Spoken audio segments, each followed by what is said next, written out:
నెయ్యి వాడలేదని టీటీడీఓ స్వయంగా చెప్పారు కదా. అలాంటప్పుడు ఆ లడ్డూ ప్రసాదంలో జంతువు కొవ్వు ఉందని ముఖ్యమంత్రి ఎలా చెబుతారు? ఇవన్నీ ఈ పేపర్లలో, నేషనల్ మీడియాలో అన్నింటిలోనూ రిపోర్ట్ అయ్యాయి. ఈ అబ్జర్వేషన్స్ అన్నీ కూడా టీటీడీ చేసిన అబ్జర్వేషన్స్.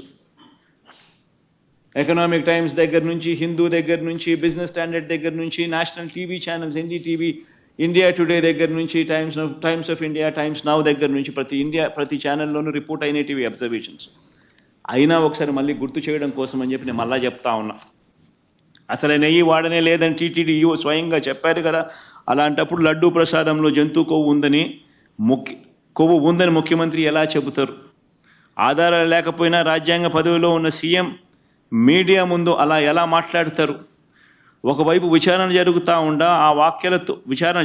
ఉండగా ఆ వాక్యాలతో సిట్ దర్యాప్తు ప్రభావితం కాదా? తమ నివేదిక తప్పు కూడా కావచ్చు అని స్వయంగా ఎన్డీడీబీ రిపోర్ట్లోనే రాశారు కదా. ఎన్డీడీబీ నివేదికపై సెకండ్ ఒపీనియన్ ఎందుకు తీసుకోలేదు? అదొకటే కాదు కదా, దేశంలో ఎన్నో ల్యాబ్లు ఉన్నాయి కదా. ముఖ్యమంత్రి ప్రకటనకు పూర్తి విరుద్ధంగా ఈఓ ప్రకటన ఉంది. కల్తీ నెయ్యి విషయంలో టీటీడీ వైఖరి చాలా స్పష్టంగా ఉంది. సీఎం చేసిన ప్రకటనలకు ఎలాంటి ఆధారాలు లేవు. దర్యాప్తుకు ఆదేశించినప్పుడు పదాల గారడి ఎంత మాత్రం అవసరం లేదు. ఎన్డీడీబీ నివేదిక జూలైలో వస్తే దానిపై ముఖ్యమంత్రి సెప్టెంబర్లో ఎందుకు మాట్లాడినట్టు? జూలైలో నివేదిక వస్తే అప్పుడే ఎందుకు మాట్లాడలేదు? పైగా లడ్డూ తయారీలో వాడే నెయ్యిలో జంతువుల కొవ్వు కలిపారంటూ ముఖ్యమంత్రి ప్రకటన చేశారు. అసలు ఆ ప్రకటన చేయడానికి ముఖ్యమంత్రి వద్ద ఉన్న ఆధారాలు ఏమిటి? ఆ లడ్డూను పరీక్ష కోసం సెకండ్ ఒపీనియన్లో భాగంగా వేరే ల్యాబ్కు ఎందుకు పంపలేదు?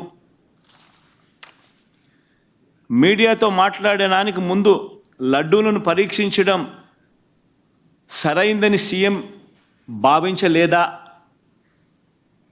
అసలు బహిరంగ ప్రకటన ఎందుకు చేయాలి? బాధ్యతాయుతమైన పదవిలో ఉన్నవారు అలాంటి ప్రకటనలు చేయొచ్చా? దానివల్ల సిట్ దర్యాప్తు ప్రభావితం కాదా? అది కోట్ల మంది ప్రజల మనోభావాలు దెబ్బతీస్తుందని తెలియదా? లడ్డూల తయారీలో కల్తీ నెయ్యి వాడారనడానికి ఎలాంటి ప్రాథమిక ఆధారాలు లేవు కదా అని ఏకంగా సుప్రీంకోర్టు అబ్జర్వేషన్స్ పాస్ చేస్తూ 30వ తారీఖున జడ్జిమెంట్ కూడా ఇచ్చారు. ఆ జడ్జిమెంట్ కాపీ ఒకసారి వేయండి అమ్మా. ఆ జడ్జిమెంట్ కాపీలో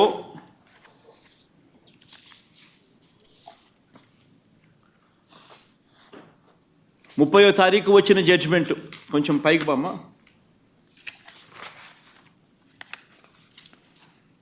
ఇంకా పైకి సుబ్రహ్మణ్యం స్వామి వర్సెస్ స్టేట్ ఆఫ్ ఆంధ్రప్రదేశ్. కొంచెం కిందికి Rama.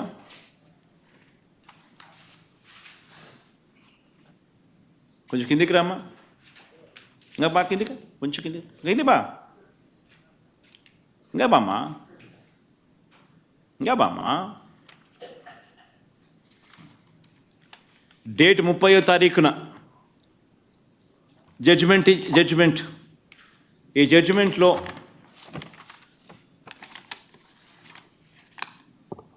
the present petition pertains to an issue which affects the sentiments of crores of people living in the entire world. Moodo point. However, some press reports also show that EO of Tirumala Tirupati Devasthanam Trust had made a statement to the contrary that adulterated ghee was never used. 7వ point kuma. It is submitted that the statement made by the EO to the effect that adulterated ghee was never used to prepare laddus. 10th point Vamma. It could thus be seen that a statement was made by the Chief Minister on 18th September 2024, which was even prior to the FIR being lodged on 25th September and the sit being constituted on 26th September. Number 11, we are prima facie of the view that it was not appropriate on the part of the high constitutional functionary to go in public to make a statement which can affect the sentiment of crores of people. And when investigation to find out adulterated ghee was used to make laddus was underway. Judgement కూడా చంద్రబాబు నాయుడును ఆక్షేపిస్తూ స్వయంగా supreme court judgement కూడా ఇచ్చింది.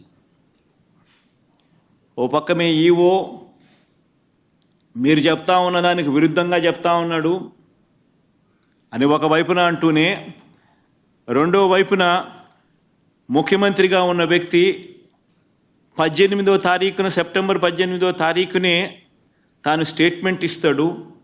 ఈ statement FIR register చేయక మునిపే, September 25వ తారీఖున FIR register చేయక మునిపే ఇచ్చాడు. సిట్ కాన్స్టిట్యూట్ అయింది 26 సెప్టెంబర్న. 26 సెప్టెంబర్ కన్నా ముందు తాను ఎఫ్ఐఆర్ రిజిస్టర్ చేయక మునిపే ఏకంగా ముఖ్యమంత్రి అనే వ్యక్తి సెప్టెంబర్ 18వ తారీఖునే తాను స్టేట్మెంట్ ఇచ్చాడు అని కూడా చెప్తా ఉంది. చెబుతూ ప్రైమా ఫేసి ఒక ముఖ్యమంత్రిగా ఉన్న వ్యక్తి ఇట్ ఈస్ నాట్ అప్రోప్రియేట్ అని చెబుతూ ఇలాంటి public statement which can affect కోట్ల మంది భక్తుల సెంటిమెంట్ని ఎఫెక్ట్ చేసే విధంగానూ ఇలాంటి స్టేట్మెంట్లు ఇవ్వడం దారుణమని కూడా చెప్తా ఉంది ఆక్షేపిస్తూ.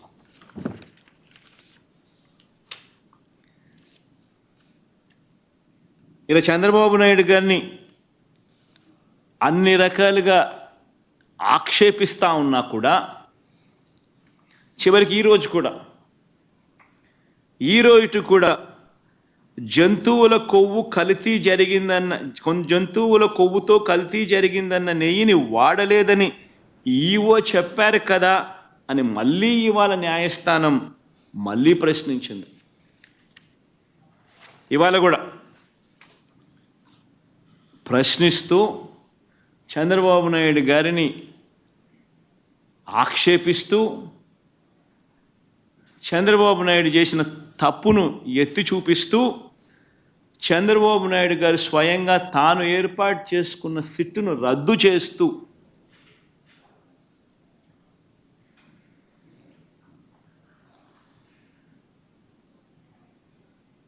సుప్రీంకోర్టు స్వయంగా సిబిఐ డైరెక్టర్ పర్యవేక్షణలో 2 సిబిఐ అధికారులతోనూ వీరికి రాష్ట్రానికి చెందిన 2 పోలీసు అధికారులు అసిస్ట్ చేస్తారు అని చెబుతూ వీరికి తోడు food safety and standards authority of India FSSAI నుంచి కూడా ఒక అధికారి